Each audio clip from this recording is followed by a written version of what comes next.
Yeah, we're live. It is 5:23 in the PM. Hopefully everyone's doing okay today.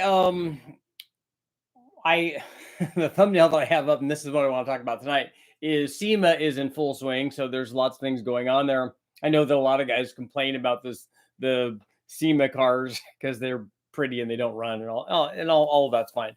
But what does happen a lot at SEMA is and this can also be problematic, but though I think we're looking at is not going to be part of that list. But what also happens is manufacturers will wait to introduce new products to have a big splash there because they know that if they take it there and introduce it, then a lot of different magazine or what used to be magazine people, influencers or whatever they are now, will you get there's a lot of coverage for SEMA. So people are walking around, they'll do videos with them and all that stuff, and they'll get to explain it and tell everybody how great it is, how cool their new product is, and they'll get a bunch of interest hopefully in the product. So one of the things that I saw, and this was just I'm not there, I'm not at SEMA, but saw this on, the feeds are all coming up now because everybody's there. I think it's the second or third day now. And so people are there posting stuff. This one actually came from HOLLEY. So I just took it off of their feed and just took a photo of it on their video that they're posting. I think that this was on Instagram. So shout out to the HOLLEY guys. Thank you.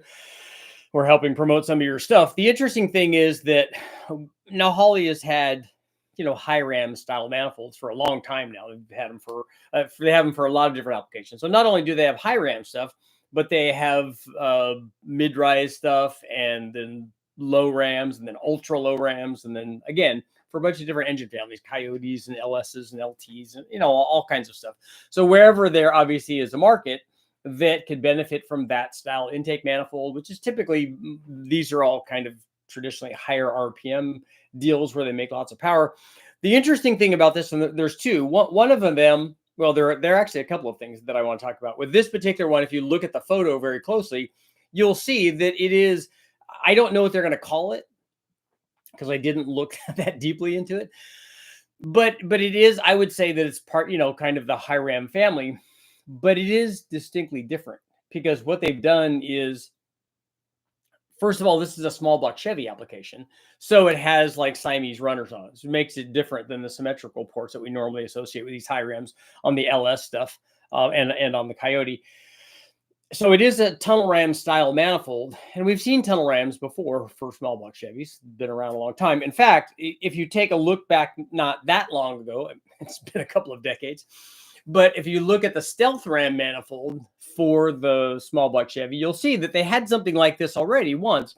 They had their YN tunnel ram basically with bungs for injectors, and then they had just a fairly simplistic lid that went on top of that bolted on top of their tunnel rammy style manifold.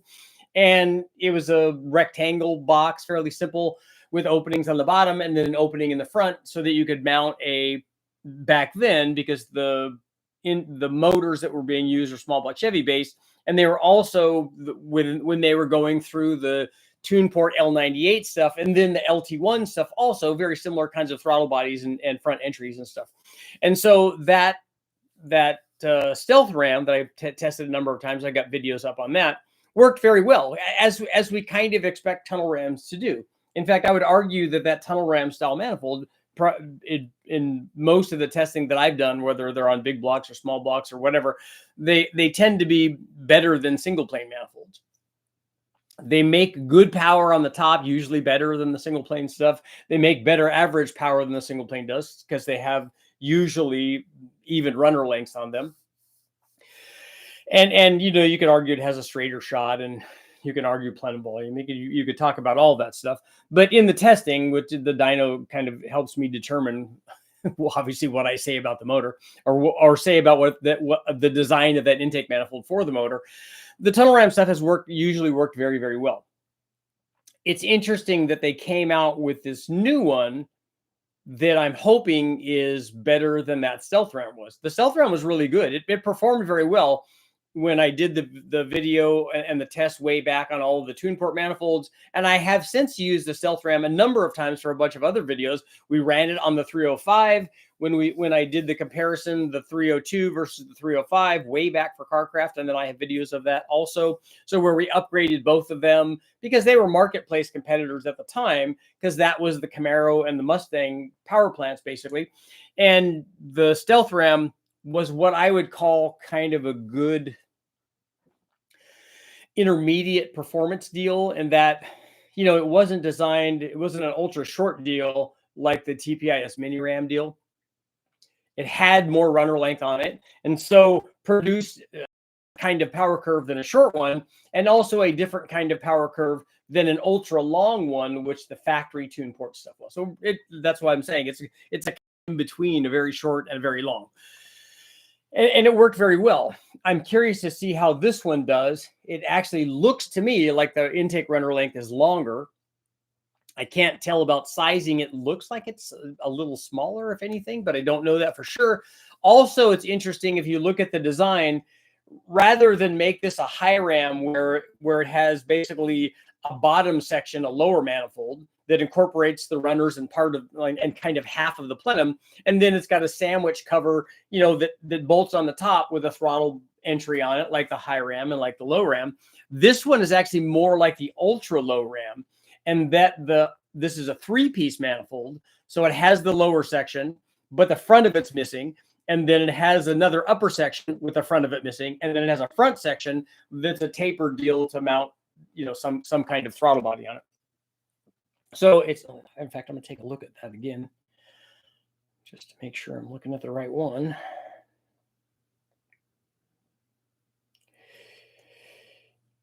Yeah. And so the other side benefit of this, with that design anyway, is that we don't have this dual blade, like, you know, tune port size throttle body. Now you could do two bigger, you know, bigger than stock throttle blades for the tune port stuff. You could go to 52 or 58 millimeters. You could do a big single oval. Guys have done that. Or in this case, what they did is they just adapted it to something that they already had that worked really well, 105 millimeter LS throttle body.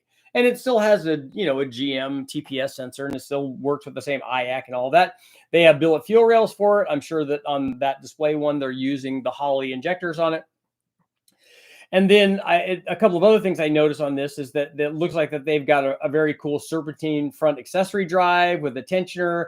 It's got an AC. It's got everything. It's got a water pump, power steering, all the things that you need, and one single serpentine belt, which is pretty cool. So for, you know, swap applications or whatever. And this is very, very clean. I mean, it all looks nice because it's all brand new anyways, but it looks very clean in terms of the serpentine system. And then the final thing is that they have a set of, we can call them long tubes, but essentially, and you could use them as long tube headers but I would call them a medium length header, but what they are turbo headers. So they're up and forward, which Matt Apple at shout out to Matt at Sloppy is going to have a field day on, because for some reason he doesn't like those. But they look like that they will allow it. And I don't know if you could reverse them so that and swap sides so that you could have them go low and then, you know, mount the turbos up or whatever. You'd have to see that's a symmetrical deal, and it'll bolt on either way. But in any case, you have a cool, like, tunnel rammy style intake with a big throttle body. You have headers that you can mount two turbos on and blow into that. And so, you know, the potential for small block Chevy stuff that's pretty cool, because then now you have all of this stuff that you could put together. And not that we couldn't make turbo small blocks before, we have, and I've got videos of them, but they're more of the Super Richie variety, which was just a conglomeration of stuff that I had laying around. As long as you get all of the exhaust to the turbo or turbos, if you're going to do two, you could also do a crossover and do a single. If you had a position where maybe the turbo is better off to one side because you have more room on that side of the engine compartment or whatever, and then you just do a single and blow in. Because let's face it, you could do a single that makes, you know, a bajillion horsepower, or you could do twins, where each of them making half a bajillion horsepower and a bajillion when they're combined. All of that works out fine. But it's cool that the older small block stuff is getting that, and I would expect if they've done this on the small block, and I haven't looked and I haven't seen it yet, but I would hope that also that they would be doing that for the big block stuff as well. So it will be interesting to see how well this works out. The all the runners look good, and I'm sure that the guys that are working on their designs do a good job, and that I'm sure that they work with injector positioning and also aiming of the injector, where the injector is aimed at the right spot to kind of optimize power production and stuff. And also when you're doing that, you also have to be mindful not just of like the stuff that I normally test, which is wide open throttle, but also about drivability. And then I would, if I was doing it, test it maybe with a couple of different cams. Test it with a stock cam, which usually makes things easy, but then test it with a few other cams and go, oh, when we have, maybe it's not an issue normally, but does it become an issue when we have something that has a lot of overlap, or we have a certain kind of header where scavenging is affecting it? You got to look at some of those things, because for me, before I release something, and I'm not saying that they haven't done this, maybe they have, they probably have, but before I release something, I wouldn't want to release something and then have it be problematic with the camshafts that guys are most likely to use. So you would certainly test it with those, or you test it with a 224 cam, a 230 cam, that kind of thing, and then see what happens. And then hopefully you don't run into issues, with a fairly good sized spread. And doing that just takes a few cam swaps while you're on the dyno, because I would hope that when they did this and did castings, that they also did a bunch of dyno testing stuff. So maybe a good rundown, maybe an interview kind of thing is in order for this, so we can ask some cool questions on it. But I like it. It looks awesome. And I think it's cool to see them. We know that the LS platform is still the darling of the industry.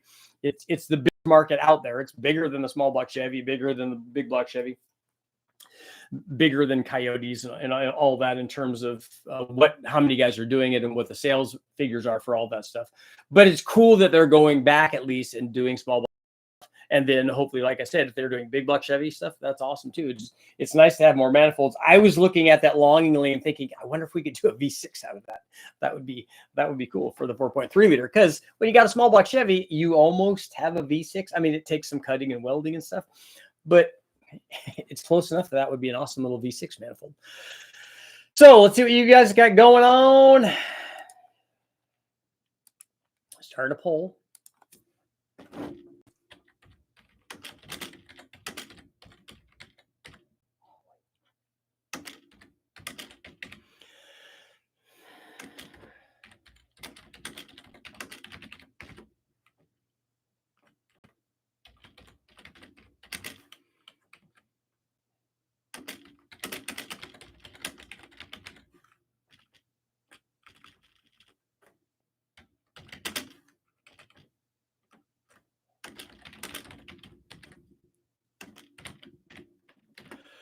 Okay, will the new Holley small block Chevy High Ram, that's probably not the real name, be a better intake than the Stealth Ram? We'll see. We'll see what people think. See what you guys got going on.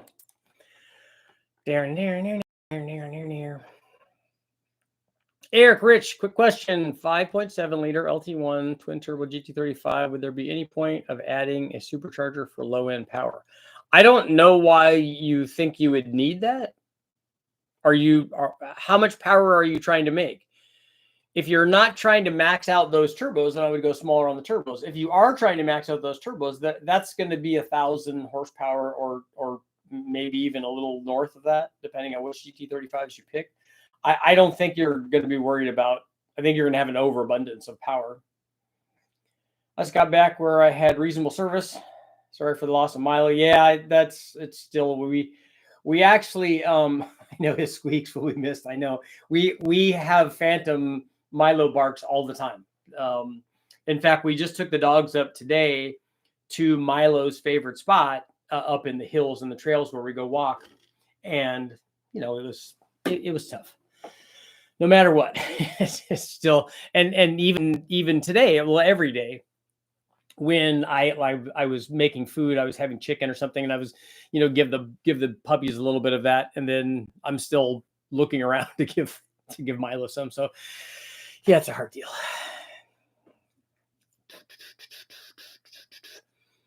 I messed up the cam break-in. One lifter failed on the Mustang with a small block Chevy. What do you think happened?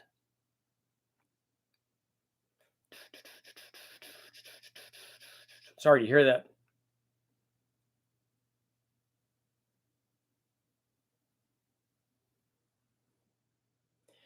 David Vizard made a plate to kind of fix an issue with the stealth ram. What was the issue with the stealth ram?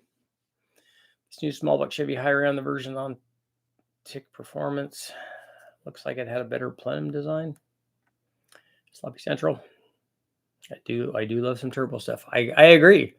I'm I mean, I know that they wanted to display their intake manifold and their headers, but they should have stuck turbos on there. Even just, they would have been out of the way, especially if they would have made bends or something for it to get it out of the way. So you could still see the serpentine system and the intake manifold, but it has turbos on it, and nobody would walk by that if it has turbos on it. And they might not walk by it anyway. It may get all its just due exposure, but turbos just adds that little bit. Actually, it adds a lot of bit.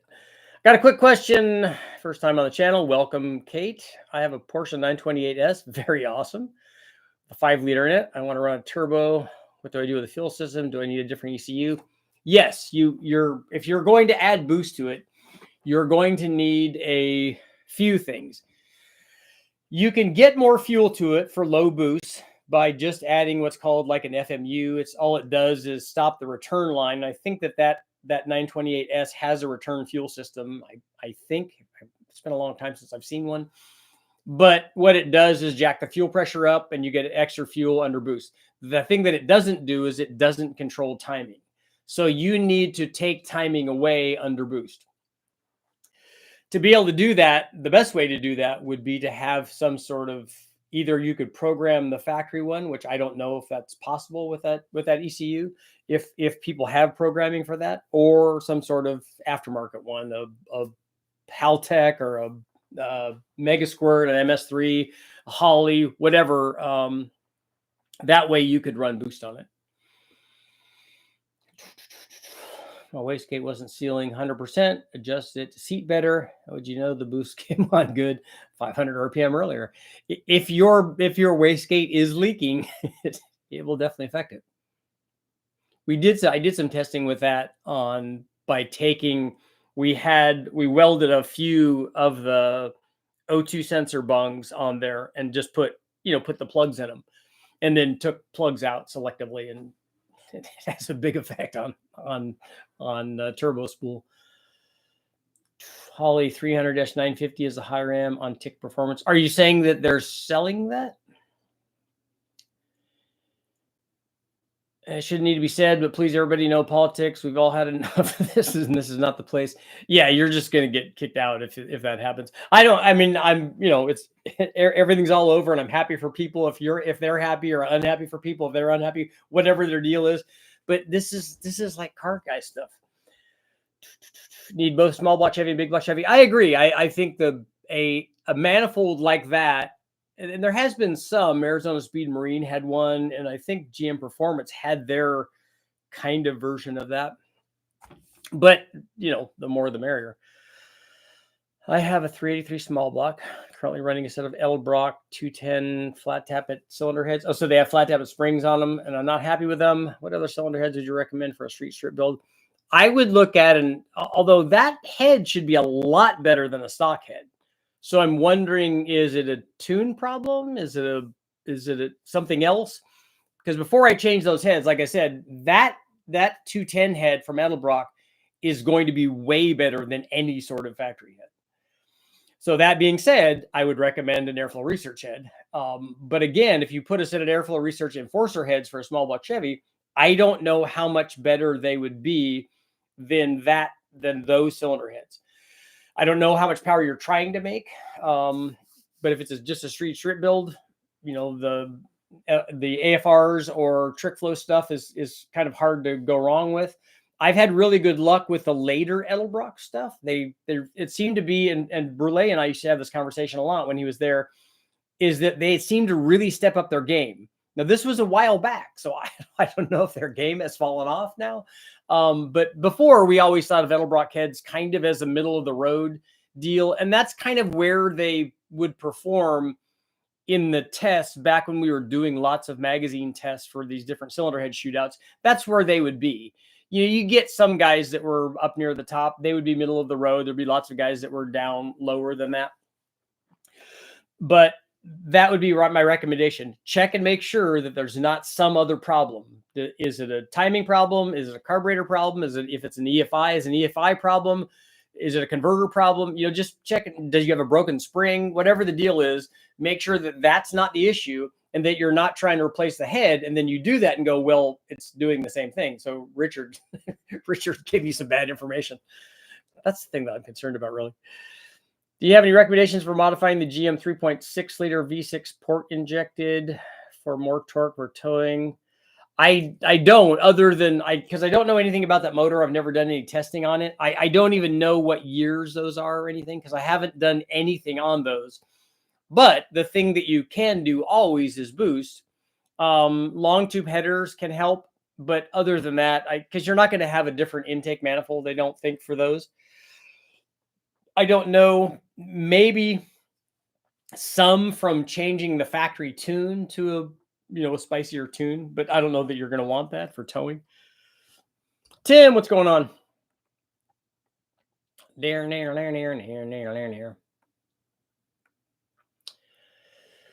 Will solid lifters work on hydraulic cam? Motor Trend says it will work and add 500 RPM.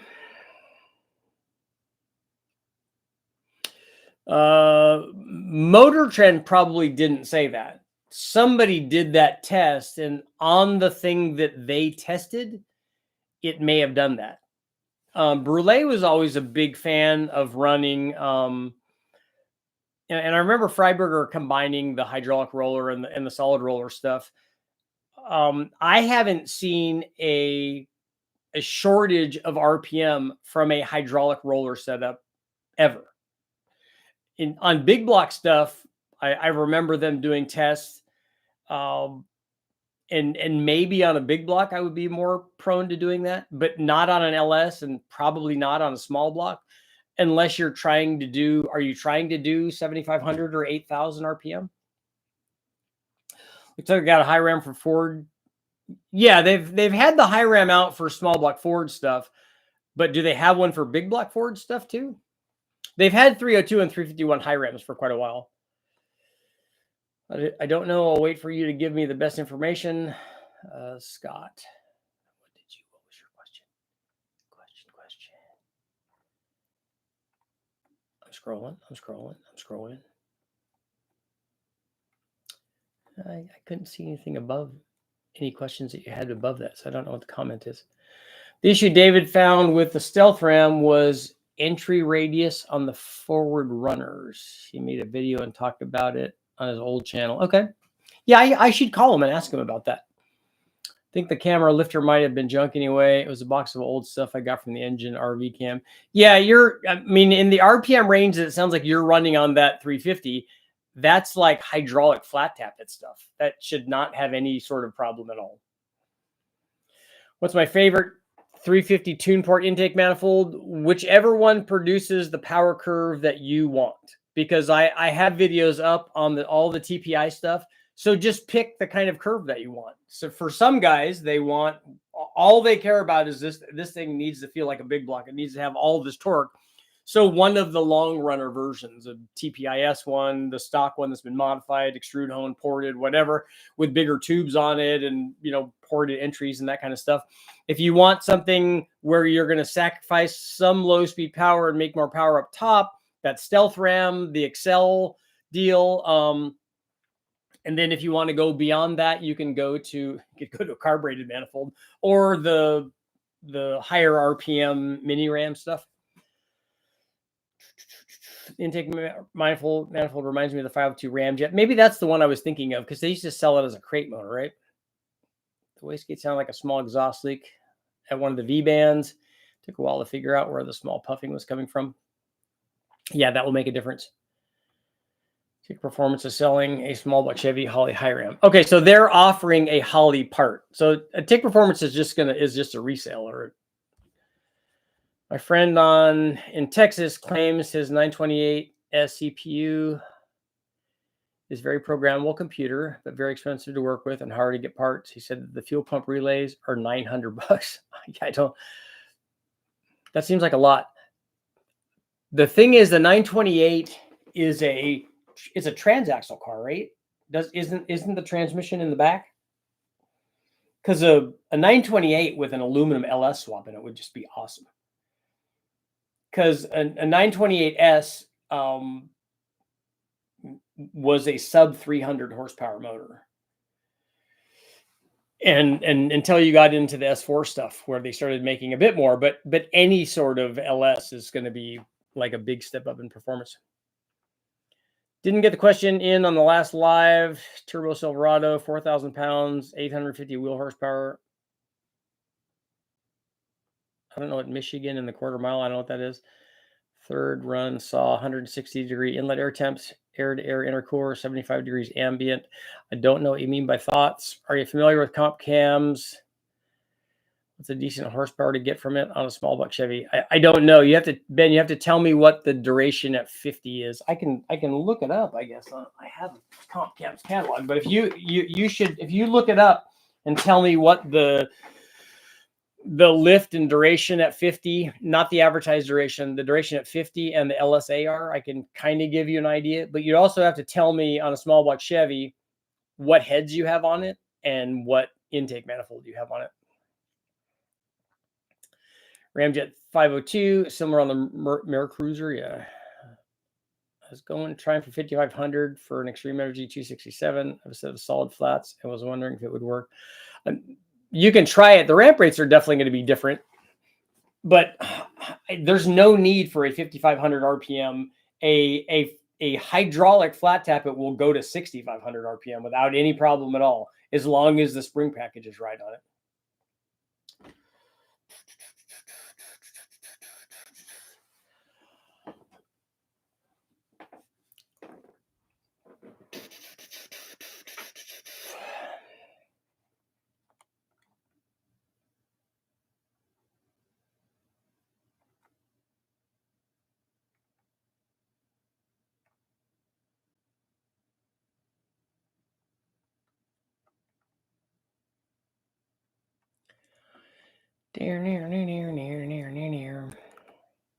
Scrolling.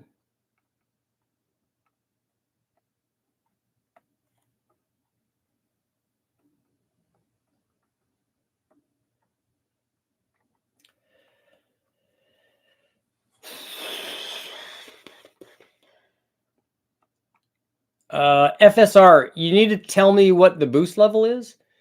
And do you know what the temperature going into the intercooler? So we know what the temperature drop is.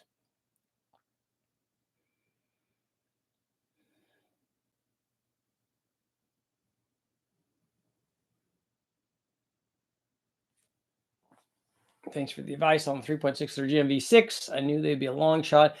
Yeah, not that I don't think that they're a good motor or they couldn't be a good motor. It's just that I haven't seen very much on those and I haven't read up on them. I've never looked for one in the junkyards or anything, and we certainly never run one on the dyno. And then if we had run a stock one on the dyno, we've never obviously tried to modify one, but everything can be turbocharged. Got to nip it in the bud. That reminds me of Ted Lasso. That we were watching that last night, and they used that quote.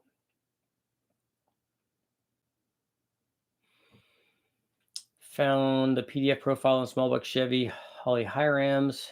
300 951 is a 3-piece SEMA version, and 300 950 is with the top like an LS or Ford high rams. Okay. I don't know why that they would do that. Maybe to lower the throttle body mount position. Do manufacturers usually make new things that are not typically better, like a new high ram? Yes, they have. They have come out with products that are not a giant step up in performance. TPIS mini ramp is probably the best small block Chevy intake around, but I wish it could mount an LS style round throttle body. It would only be the best one if you wanted real high RPM stuff and you wanted hood clearance. Otherwise, it's not. It doesn't make this kind of power curve that these other manifolds do. Is Rotella T4 still a good choice for break-in? Yes, and I would put like I said, I would always put a bunch of zinc in it too. 21 pounds of boost. Unfortunately, don't know the temperature before the intercooler. I think you said ambient was 70 something or thereabouts. Yeah, 75.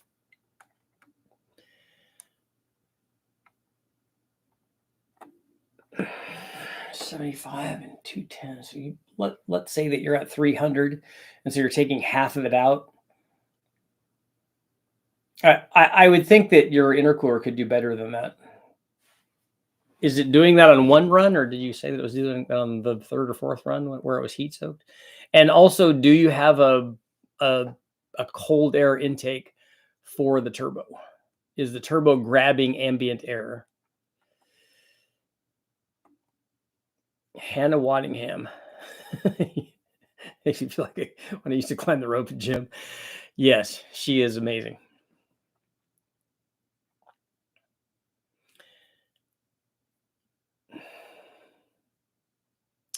And 224, 230. Pro Comp 205 hits. I don't really know how those are going to do. Thinking like a Performer RPM or Elbrock Fab styles. I wouldn't use the fabricated like sheet metal style intakes for those. I would use an RPM or a dual plane kind of thing and a 750 on it. I'm hoping that you get to 350 or 360 or something like that. I just don't know about those heads.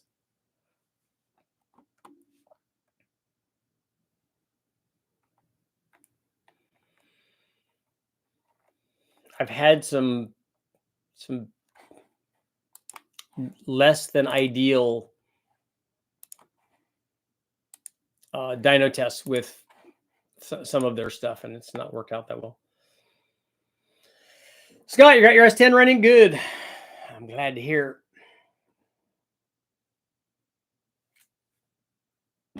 What motor's in that? Please tell me it's a turbo Iron Duke. Terminator X is so much better than HP tuners. HP tuners has to take a long time to get right, I would imagine. The Mustang will do 85 miles an hour at first at 5,500 RPM. Is that you must have a power glide in it though, right?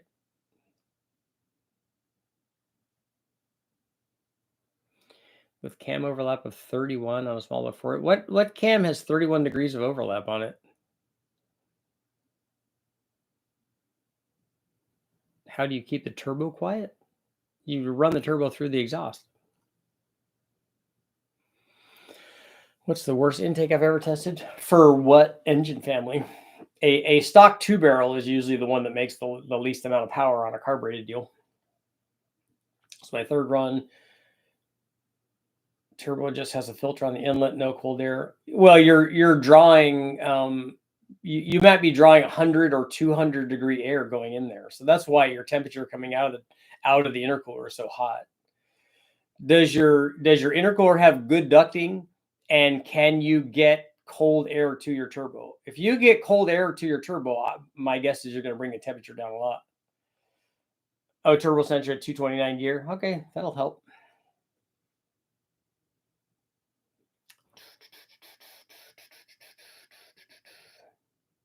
Yeah, 229. That's the lowest that I've heard of.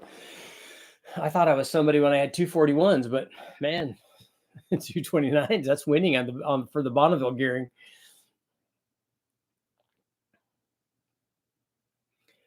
Take the turbo back further under the car, past the cats.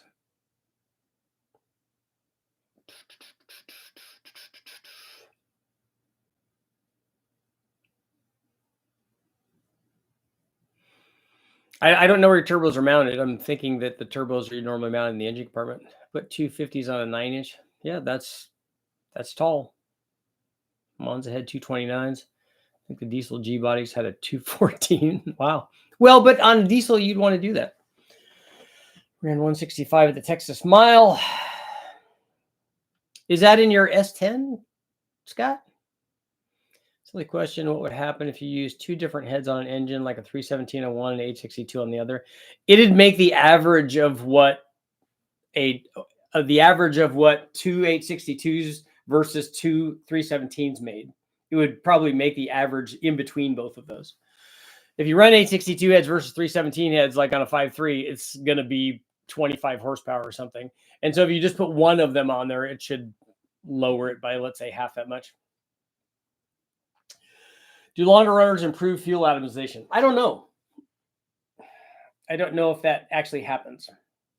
They definitely improve torque production, but they don't do it through fuel atomization. They do it through reflected wave. 1500 RPM at 70. That should be good, but that's actually only good if you have a small enough cam.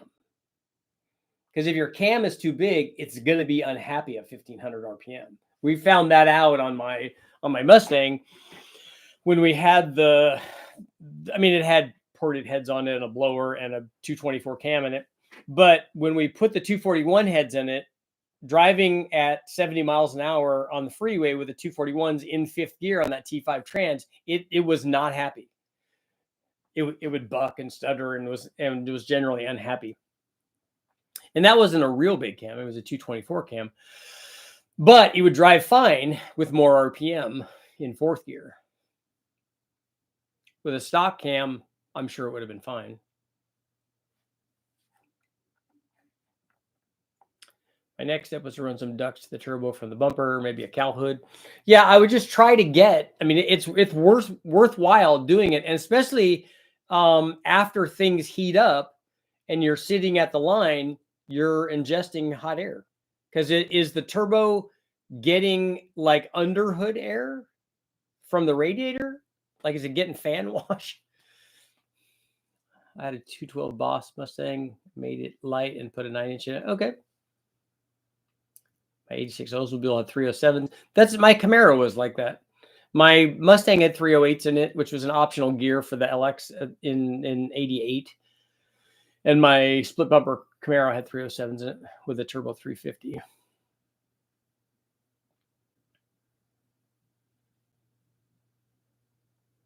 Lots of the mid-80s GM cars with automatic transmissions had really high gears, particularly probably the 3-speed stuff, right? With these two new small block Chevy high Rams, makes sense why they discontinued the Stealth Ram a bit ago. Yeah, it'd still be interesting. I'd like to see somebody do a test of the old and the new to see what's going on. A Stealth Ram on a small block Chevy 383. That's a good combination. AFR 195 heads, solid roller, made good steam to over 7,000. Cool. VTEC and VVC is the answer. It definitely would be. I would have loved to have had that on my 5-liter Mustang. The 224 cam I liked. I thought it did really well, but it would have been nice to get a little bit more low speed power. I'll just drive in second gear or go faster. You can. Like I said, at 90 it was fine, but you can't drive everywhere at 90. G-body's got 273s. That's what the Mustangs, that was the standard gear in the 5-liter Mustang. What all needs to happen to have a small block Ford 5-liter Big Bang project? I think you'd have a very high amount of viewers. It's a lot of prep work to make that kind of stuff happen.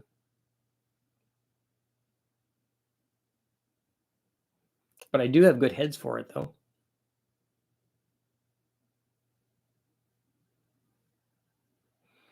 Found out that a Cadillac engine in the 80s had 1 inch of intake runner. What Cadillac was that? Couldn't lend itself well for performance. No, and you know what are what's very common for short runner stuff like that are blower manifolds. So if you look at any sort of 871, 671, 1071, whatever, if you look at those manifolds that they put on small blocks and big blocks, a lot of times those are very, very short. Well, a blower makes up for that. Yeah, it does. It's having immediate boost response from a big spinny blower is awesome. But it'd be awesomer if it had rudder length in it. I'd like to put a lot of the 500 horsepower block splitting nonsense to rest. So you just want me to make a run that makes more than 500 horsepower?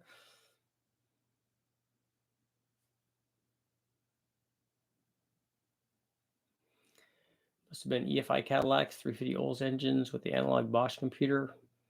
I remember seeing some of the like the 4.1 stuff. Those had really long GT40 kind of style manifolds on them. See a lot of guys using sheet metal type tunnel ram manifolds for hood clearance. They look nice, but a factory LS3 makes it more power. Yeah, for the LS guys. But I have to say, the factory ones are ugly though. But yeah, they're for fitment issues, for fitting under the hood of a Camaro or a Corvette. You don't have a lot of leeway there. I think that they had to work hard to get the fast to fit on some of those.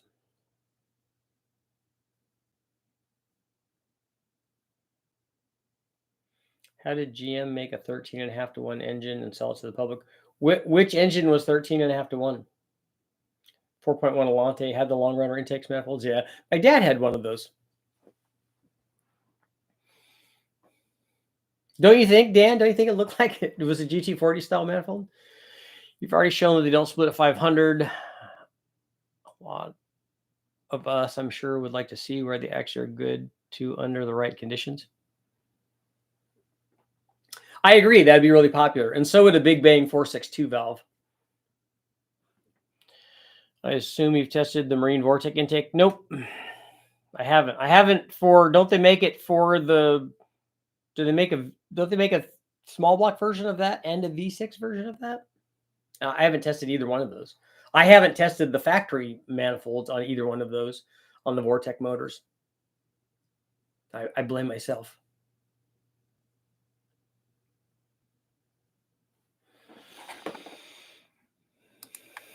Will the new Holley Smallbook Chevy High Ram, probably not the real name, be a better intake than the Stealth Ram? Look, Holley guys, they have faith in you. Guys from Holley, shout out to the Holley guys. 80% are saying yes. So they're saying yes. You guys did a good job, and it should make more power. Sheet metal intake that would actually perform well would be a tremendous amount of work. I think that they could do it with those basic building blocks. They just got to make the right manifold. Part of the problem is you have a couple other parameters that limit what you're doing to the manifold. One is it has to fit. They want it to fit in, under the hood, but also the way that they're making those things. They have to go together in a certain way to be able to build them. And so having runners inside and stuff, it's not as easily fabricated. 454 big block Impalas had 13.5 to 1. Wouldn't one tank of bad gas blow up an engine? There's no factory big block Chevy that ever came with 13.5 to 1. The LS6 454 in 1970 would have been the highest compression. Well, no, probably the L88 would have been the highest compression, but I think that those are only 12.5. Have you done any work with Chevy SB2 stuff? I've never tested one. I think the guys at Westech have had a few of those motors there from other various people, but I've never tested one. 91 to 99 Seville 4.9 liter. Looked like it was literally a quarter flange. I'll have to take a look at that and see. Yeah, a short runner manifold is not the way to go, particularly for any kind of like production motor that's going to be a low RPM kind of thing, because all of those motors, the factory motors, are all going to, especially V8s like that, are all and in a Cadillac are not going to be high RPM screamers. So it's going to be a low RPM kind of torque thing, and having short runner lengths for that would not be a good idea. Holley needs to update the Terminator X instructions. I called out the moderator in the tech forum yesterday. They love it when you do that. They really want to help you after you do that. Standard Vortec intake is bad because it only has 19-pound internal injectors. The LS7 was never a factory motor though, Scott. The only ones that would all the other ones were in the 11s. The L72, the LS6, the L78, those are all in the 11s. The L88 and the ZL1 were 12.5 to 1, I think. But nothing, the LS7 was never a production motor. They never put it in anything.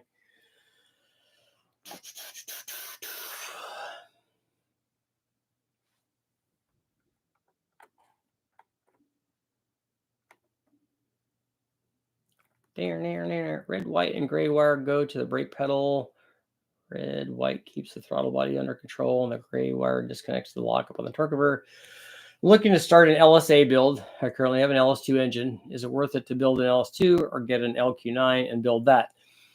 Well, I think you can get to the limit of whatever power you could make with an LSA with an LS2. We normally don't take that aluminum block more than 1,000 horsepower. And I think you would be hard pressed to get to there with an LSA motor, an LSA blower. Dan's done SB2 stuff, SB 2.2 stuff. They see a D-stroked 400. I believe it's a 377 is a high revving engine. Any truth to this, and what would you use it for? Well, we've had this discussion a lot. The stroke is not what determines whether the thing will rev or not.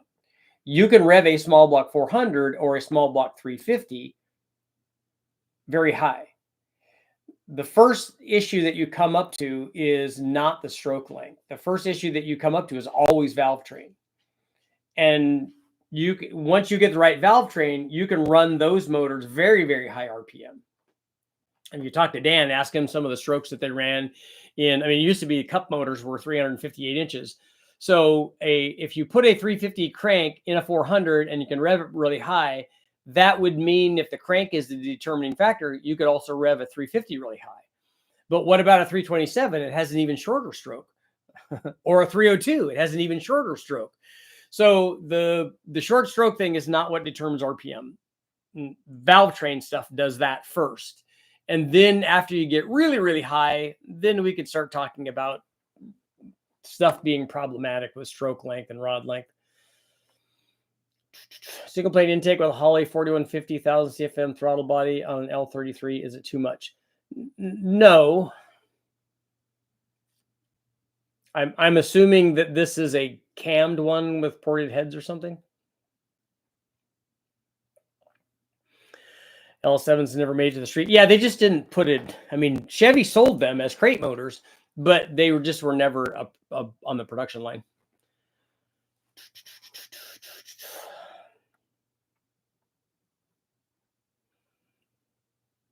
Interweb says L7 454 was 11.2 to 1. Top fuel engines ran 4.5-inch strokes and ran 8,300 through the lights. Yeah, and look at mountain motors or pro stock motors. I mean, the stroke lengths on them and the RPM is all, way up there. Looking to be in the 600 to 700 horsepower area for the LSA build. 1,000 would be overkill. Yeah, just use the LS2. You're fine. Have you had a video on HOLLEY versus Edelbrock AFB carburetors? If you're running a HOLLEY 4150 versus an Edelbrock AFB carburetor, I don't think that that's going to be much of a contest there. I think that the HOLLEY is going to win that. But I never choose an AFB style Edelbrock, like the Carter S carburetor version of that for a performance usage. We never do that. I mean, maybe I should try. But if I was going to pick an Edelbrock carburetor to go against a HOLLEY, in this particular case, the Edelbrock would probably win. The VRS carburetor is really good. That whole series of carburetors is really, really good. Yeah, Neil, we're going down the rod to stroke ratio thing. Cam BTR stage 3 and stock 243s. No, you're fine. You can't, on a fuel injected motor, you can't go too big on the throttle body. The only thing that's going to happen is it's going to be super responsive when you first open it up, but it's not ever going to lose any power.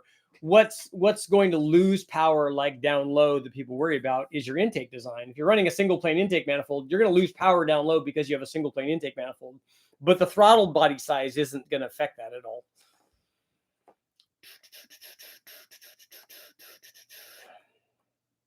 Tanner Faust built the drift taxi with a CNC L7 that made 1,000 wheel horsepower NA that had 8-to-1 headers. The car sounds insane. The LS7 that he had was not the LS7 that these guys are talking about.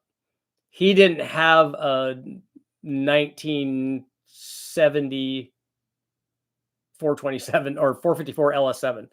He had a newer aluminum LS based LS7. Will you revisit the TPI carb intake? No, I think I sold that to somebody.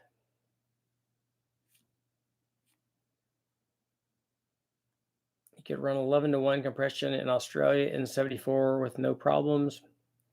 You can run 11-to-1 now without any problems, and could back then, as long as you put enough camshaft in it.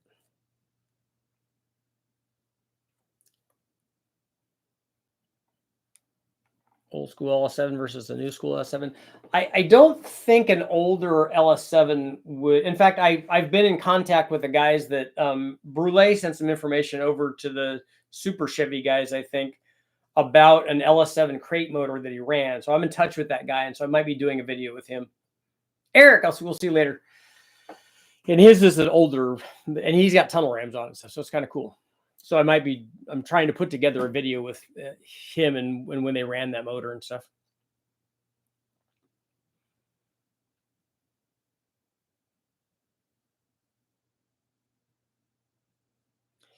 I know back in the day, believe Formula One was limited because the piston speed would get past flame travel speed in the cylinder, but that's not us. No, that's not.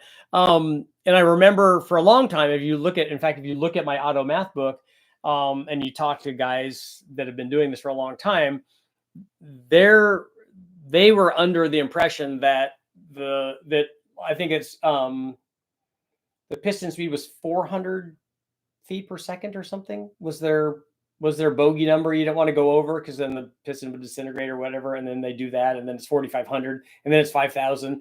And then I remember talking to Kazi on stroke length and piston speed and on mean piston speed and stuff. He said, "Yeah, we just don't even measure it anymore."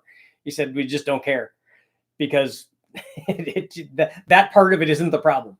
We're fine with that. The piston stays attached to the rod. The RPM goes up. If we can make power with the heads and the cam and all that stuff, it just is, it's all fine."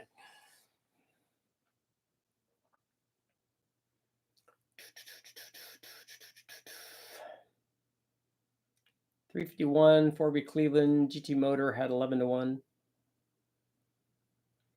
Yeah, the Boss 351 did. LA8s had aluminum heads, and back in the day, they would need the extra compression to make up for the heat loss through the heads.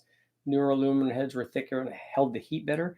Was that actually a thing? I know. I remember them giving that as a response that, and I didn't know if it was that was necessary or that they were able to do that because of the aluminum head and not having to worry about compression or detonation. 351 Clevelands are awesome. Yes. Yeah, a Boss 351 was 11-to-1. L88 427 did have 12.5-to-1, and then so did the ZL1. Have you been working in any of your projects lately? I haven't been. I need to go over and start the Metro again. It's been sitting for a while.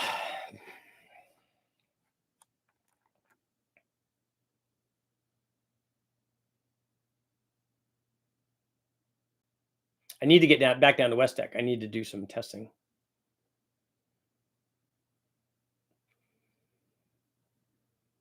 It was a thing. Chevy said seal up the heads with water glass in the old Chevy power books. I remember that. I remember that the early heads were porous. The early closed chamber heads, right, were porous. And then the later open chamber heads were by then they had, it was Reynolds Aluminum doing the heads for them, that they had, because this is a learning process.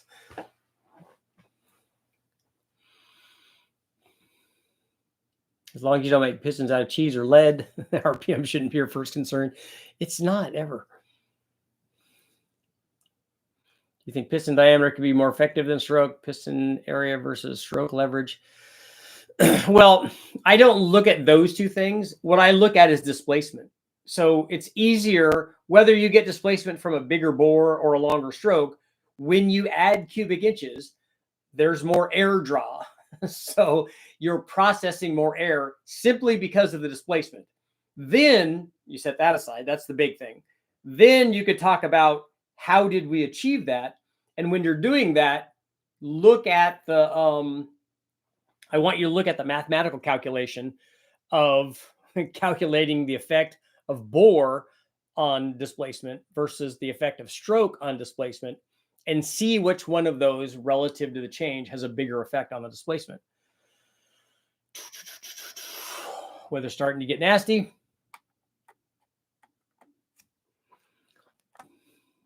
You got to ask yourself, how's it you can't remember your anniversary, but you can quote compression ratios for 70s muscle cars? It's priorities, right? I do need to get the GLHS. I'm going to call the Brian and Ben tomorrow. Renault ramped to 20,000 RPM in the Formula One engines, and it literally cannot spin faster because it cannot outrun the flame front. If it can't spin faster and it can't outrun the flame front, doesn't one of those have to be a can? I do remember the heads were really susceptible to electrolysis and use bad alloys. I remember the early ones being, and if you look at old ones like that, the Parasi Atom's terrible, particularly if they use those, which was fairly common way back in the day, to use them in like jet boats and stuff. You use them in marine applications, they just get eaten. And the iron heads are better, but an iron head from the 60s, as I found out with the L78 debacle and the 454, that the iron heads that are 1960s, the guides and all the stuff is like really suspect on a head that old. So a dyno of a 460 turning 9,000.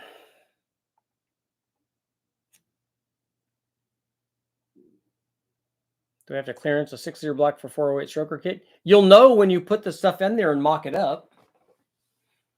So it depends on what rod you're using, what combination of stuff that you're using, but you always put it in there and mock it up. Like you don't have to put the rings on the pistons, but put the pistons on the rods and put bearings in it, put the crank in it, put the rods on the, connect the rods to the pistons, just tighten them down. You have to torque them, just tighten them so everything's secure, and then just, have it flipped upside down and spin it over easy and see if it clears. See how much clearance you have. Look on the edge of look where the rod bolt is coming down or the cap. Look where that comes down and just see if it's hitting anywhere. It's a really easy, I mean, if it takes you an hour or two or whatever, that's time well spent. Some of the 78 to 87 GM G bodies had 224 gears. Nice. We're so dry in Pennsylvania, starting to get wildfires.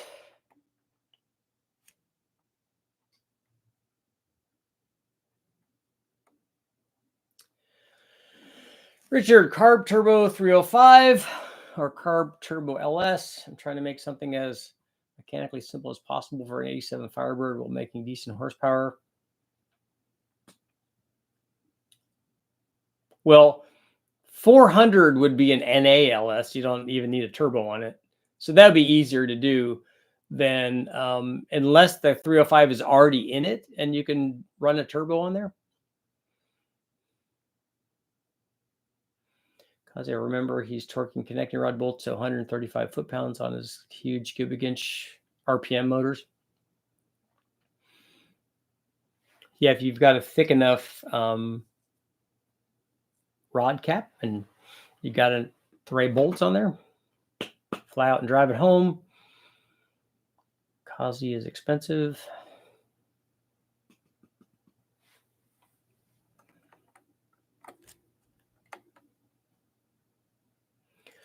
Goliath. No, there's no bad questions. We're trying to steer you in the right direction. We're just telling you how easy it is.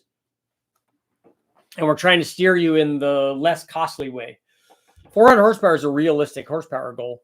You can get there with an NALS. It's hard to make 300 or 400 horsepower with a 305. You can, but it takes ported heads and the cam and an intake manifold and all kinds of stuff. And 400 horsepower on a 5.3 that you get from the wrecking yard is just one of my cams, or any of a number of cams that are out there.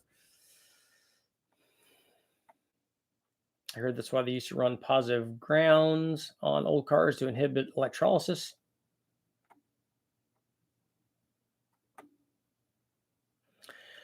Thought they used the same cores to cast aluminum and iron heads, but the aluminum heads were cast by the Winners Foundry. Okay, that's right. The little white snowflake. The MG Rover K-Series heads were notorious for porosity on the mating face. That's not good. Their solution, glue a steel shim to the head. That's a quick fix. That's a, what are we going to do, guys? Well, we got to change the head casting. Okay, you're fired. What else are we going to do, guys? Well, we got steel shims. Boom, make that work.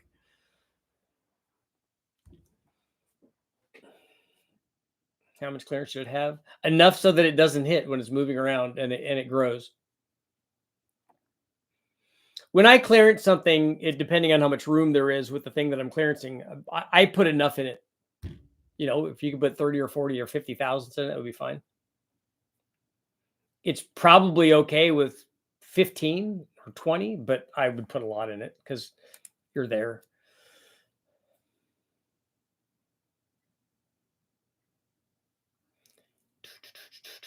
Did you see Chris Boyette's video? Shattered a set of eagle rods, windowed the block, and the big end still spins cleanly on the crank. There's no damage to the crank bearing. I didn't. What kind of motor was that? 305 with good heads. Cam makes good power. I think the key is the heads. Yeah, the problem is that there's only really one good set of heads for a 305, and that's the trick flow heads. And making 400 horsepower with those heads takes a big cam and a pretty good size intake manifold too.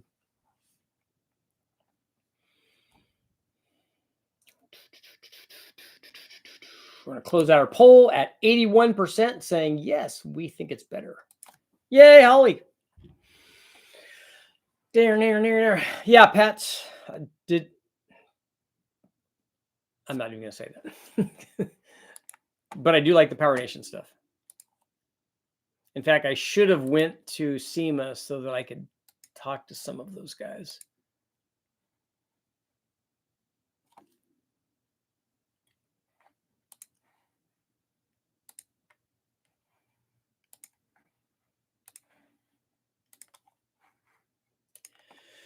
Near. Winter Foundry casted my factory aluminum rammer 4 intake. Snowflake logo on the front of it. Winter's casted the 70 Oldsmobile W3454 aluminum intakes. They did a lot of the aluminum intakes for Chevy. How far is SEMA from you? It's in Las Vegas, so it's, I don't know. If I go down to West Tech first, it's like 1,000 miles. I take that back. It's not 1,000 miles. 450 and 250, so 700 miles.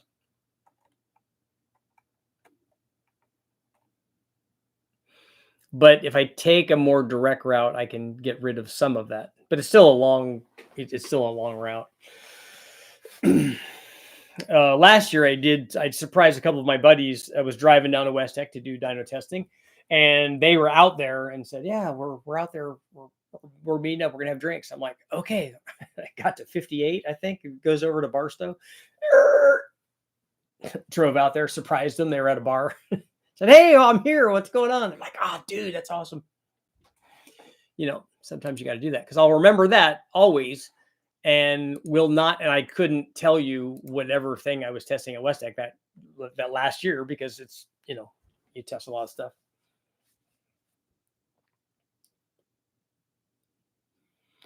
Just trying to get the power to weight enough to hypothetically outrun a cruiser. You always drive to West Texas? Yeah, I don't ever fly. I always drive because I always have a bunch of, like, I always drive my truck because I always have to pick up engines and all kinds of stuff. There's no easy route to go from Northern California to Vegas. No, when I went there last time, I always go down the 5 freeway, but then, like I said, I turned off and went through Tehachapi and all of that area.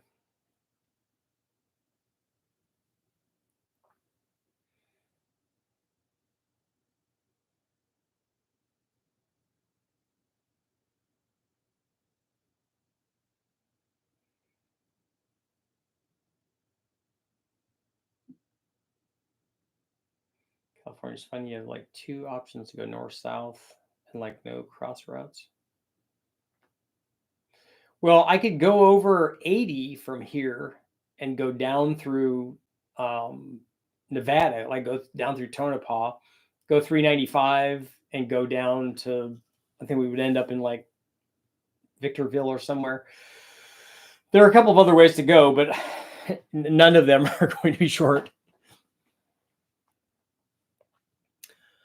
Near.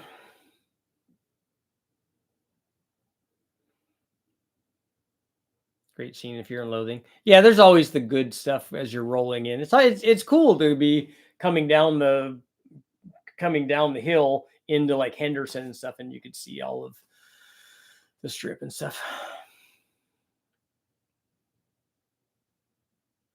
How many snakes? I haven't caught hardly any snakes this year. A couple.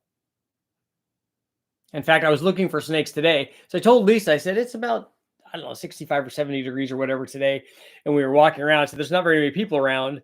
So I said, this is a good time for snakes to be out. And I did see one lizard, but this is a good time for them to be out sunning. It's late in the year. It's definitely cooler at night and stuff. I said, so we could see them out. It would be cool. I'd love to see them, but all we saw were squirrels. And do we see anything else? No, just squirrels. I was looking around for mountain lions because I wanted to wrestle one. We didn't see any of those. One baby lizards, lots of babies out. In fact, there was one out on our front porch. The other, my son called me and said, "Hey, Dad, look what I found out on the porch." Because he was just sitting there.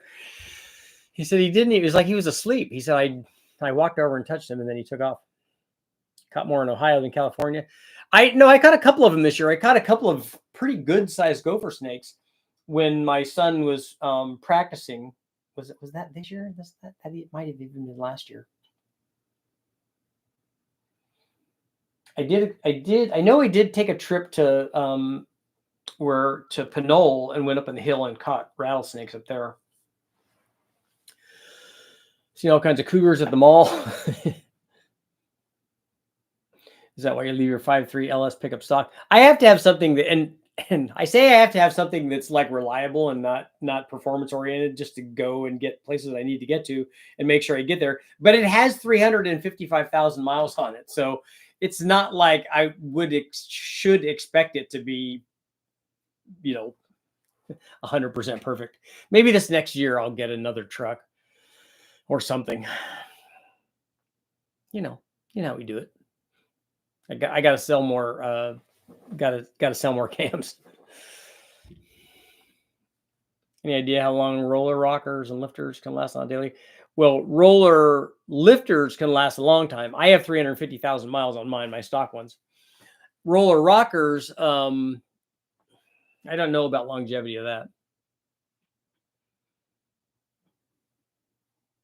Did you see Tony's last video about industrial engines? I did see that he was getting industrial engines. I talked to him and told him that I would supply cams for him if he wanted. Wrestler in Wyoming wrestled a bear off of his friend. That's cool. There's that viral video of the lady saving her dogs by pushing the bear that was up on her fence that the dogs were out barking at, and the bear was trying to get at it. She ran over and just like shoved it off the thing. I'm like, God, good for you, man. Some Corvettes had roller rockers from the factory. They did. Was that the LT4? It's a good 5.3 at 350,000. Cam bearings didn't go south and spin. Cam line bores, excellent. Yeah, I haven't. I've only ever had one LS that I've ever run that spun a bearing, and it was while I was doing a cam test. And so on the 7th or 8th camshaft or whatever, it grabbed the bearing. And I think that camshaft was I think it was the LS6 camshaft. That camshaft had bigger journals than the other cams did. It was harder going in.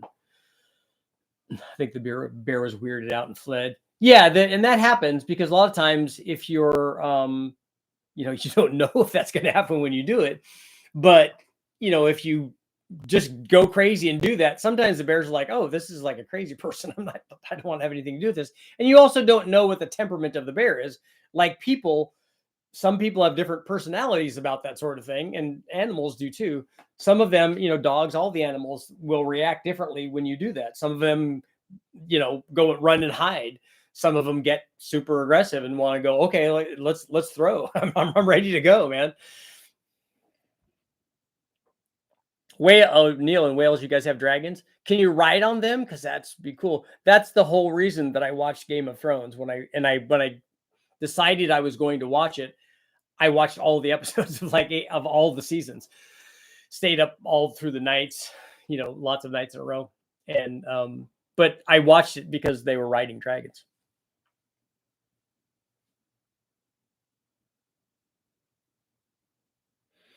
Goliath, any LS that you get from a wrecking yard, you may as well just get a 5.3. They're the easiest to find. They're the least expensive. And 500 horsepower with a turbo is really, really easy. You don't even have to change the cam for that. You just put a turbo on it. You put a turbo, injectors, fuel pump, and tune. And 500 horsepower is very, very easy. I watched a Durabon video that recently came out. LS featured plus or minus 2,000 tolerance used on cam bore sizes.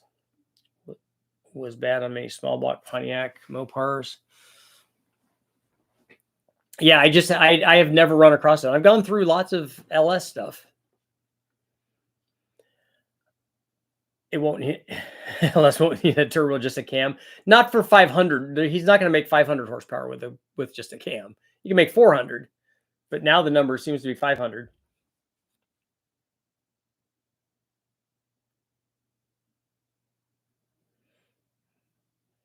So Dan, you're harking back to the bear in the wood thing.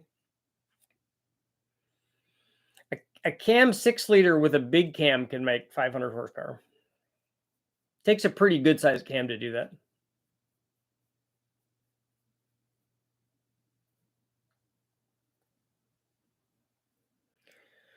So, Mark, you've been off talking politics. That seems like a fun thing to do. I really want a turbo. Well, with a turbo, you'll be able to make what you can make your goal with like another 50 or 60% in reserve. So you have lots of room to grow. So my suggestion is if you're going to go that route and just put a turbo on a 5.3, I have videos up where we just put turbos on stock 5.3s with bigger injectors on them. And you run them, and you can make a lot of power. So if you then later on decide to do a camshaft or turn the boost up, when you put the turbo on, and you're going to have to put injectors in it anyway, put like 80s or something big in it, because put big enough injectors in it so you have room to grow.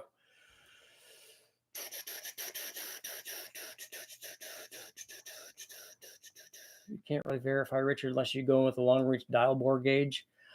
I can verify that I've tested 100 or more LS motors and never had a problem with cam bearings other than that one time. So I can verify that. What's the coolest place to watch Richard Holdner live? Right here. This is the only place you're going to see it live.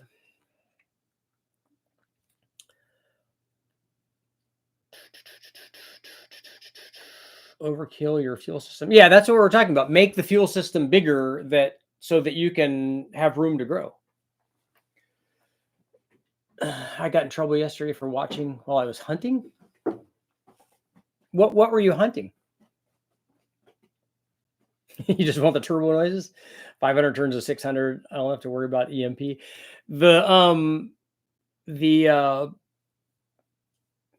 and the jump that you get in power, like if we're talking about putting a turbo on a stock motor, now the jump that you get in power from changing and putting a camshaft in. So like if you put a turbo on a stock one, you're I'm making 500 horsepower, 600 horsepower, whatever the number is. And then you put a camshaft and springs in, all of a sudden at the same boost level, now you're up another 100 or 120 or 130. So, you know, that's a big jump. And you won't be able to do that unless you have enough injector. Is a Lopi cam too much for a turbo? 280, 290 at 50 is a big cam. You don't need a cam like that for a turbo.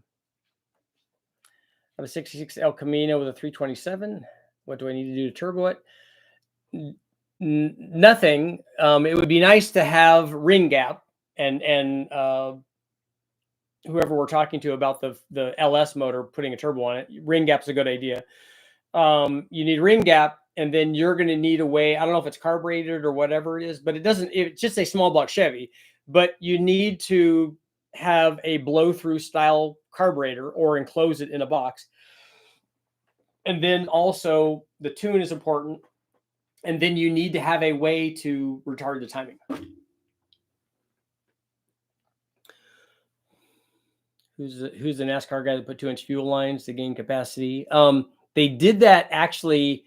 The one that I read about, probably Smokey would have done that, but they also did that in Trans Am in the under 2-liter class. I think that the 510 guys did that. I guess it might be too much, but think of a chop. Well, you can get chop with a way smaller cam than that still works with the turbo if all you want.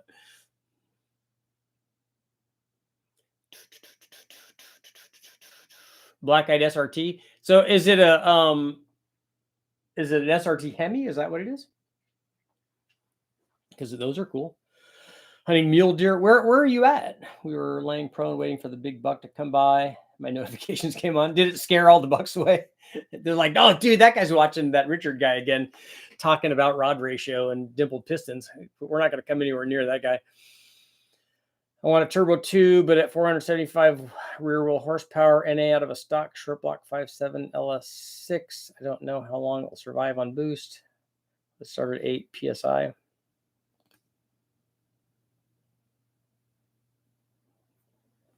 That's a lot of power out of a stock bottom end.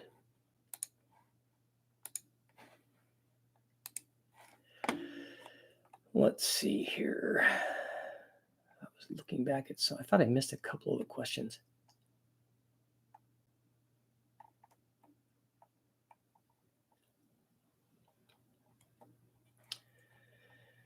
Yeah. Silly responses. How do I choose plug heat range for a small block Chevy? You do it based on power output and boost. Smoky car had big fuel lines. They were about 30 feet long and wrapped around the roll bars and stuff. Yeah, I think it was the BPE guys. I think it was the 510s. I think, what the heck's the guy's name? He designed the Daytona. Was it Brock that did that?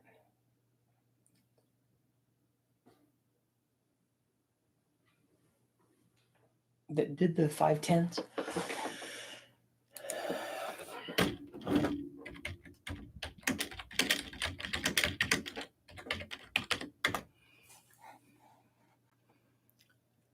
John Morton, okay.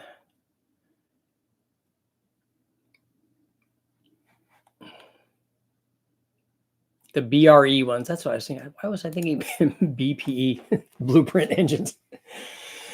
No. I love those little 510s. If I had a 510, I definitely would think about doing, painting it in that tribute livery, because it's Can-Am cars had huge fuel tanks. Yeah, they were not very good fuel mileage cars. And on that note, it is time to go. And I will see you guys all tomorrow.